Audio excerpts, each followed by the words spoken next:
নমস্কার, Gyandeep study centre YouTube চ্যানেলে প্রত্যেকে স্বাগত জানিয়ে আজকের আবারও একটি নতুন ভিডিও নিয়ে উপস্থিত। যারা নেতাজি সুভাষ মুক্ত বিশ্ববিদ্যালয়ে বিভিন্ন সাবজেক্টে যারা আন্ডার গ্র্যাজুয়েট অর্থাৎ গ্র্যাজুয়েশন কোর্সটি করছেন, তাদের অ্যাসাইনমেন্ট সাবমিশন প্রক্রিয়া চলছে অনলাইনের মাধ্যমে। আমি এই ভিডিওটির মাধ্যমে আলোচনা করব CCBG-4 অর্থাৎ যারা বাংলা অনার্সের চতুর্থ পেপারের অ্যাসাইনমেন্টের আনসার নিয়ে আমরা আলোচনা করব। আপনারা প্রশ্নের উত্তরগুলো খাতায় লিখে নিতে পারেন কিংবা ভিডিওটিতে স্ক্রিনশট করে নিতে পারেন। চলুন কথা না বাড়িয়ে আমরা শুরু করি। আপনার প্রশ্নের মধ্যে দেখতে পাচ্ছেন নাম্বার 1, দড়ির গিট দিয়ে লিপি প্রতীকী ব্যবহারের নাম কি? সঠিক আনসার গ্রন্থলিপি। নাম্বার 2, তালব্য ব্যঞ্জন কিভাবে উচ্চারিত হয়?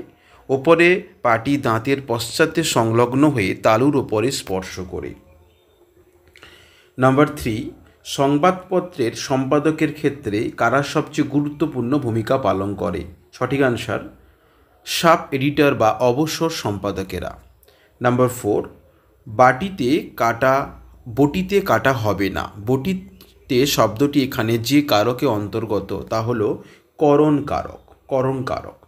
নাম্বার 5, শব্দের আদিতে সংযুক্ত ব্যঞ্জন থাকলেও তা উচ্চারণের সুবিধার জন্য কি রাখা হয়? সঠিক আনসার শব্দের আগে একটি স্বরধ্বনি বা বাড়তি উচ্চারণ করা হয়।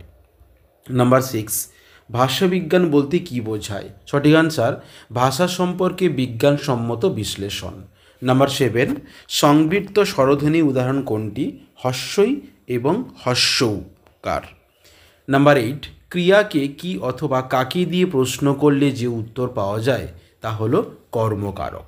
নাম্বার 9, বান্টু যে মহাদেশে ভাষা তার নাম হচ্ছে আফ্রিকা মহাদেশের ভাষার নাম হচ্ছে বান্টু। নাম্বার 10 বা শেষ প্রশ্ন, নিম্নলিখিত কোনটি জটিল বাক্যের উদাহরণ? কাল যদি ছুটি পাই তাহলে বাড়ি যাব। এই যে প্রশ্নগুলো 10টি প্রশ্নের চতুর্থ পেপার অর্থাৎ বাংলা অনার্সের CCBG চতুর্থ পত্রের অ্যাসাইনমেন্টের আনসারগুলো আমরা দিয়ে দিলাম। আপনারা এই আনসারগুলো লিখে নিতে পারেন বা স্ক্রিনশট করতে পারেন, কিংবা আপনারা কমেন্টের মাধ্যমে জানান যে আপনারা কী সাবজেক্টে আনসার পেতে চান। আর যদি আমাদের শিক্ষকের দ্বারা আপনারা যদি সাবমিশন করাতে চান তাহলে অবশ্যই এই কন্ট্যাক্ট নাম্বারে ফোন করবেন। আমরা অবশ্যই আপনাদের সাহায্য করার চেষ্টা করব।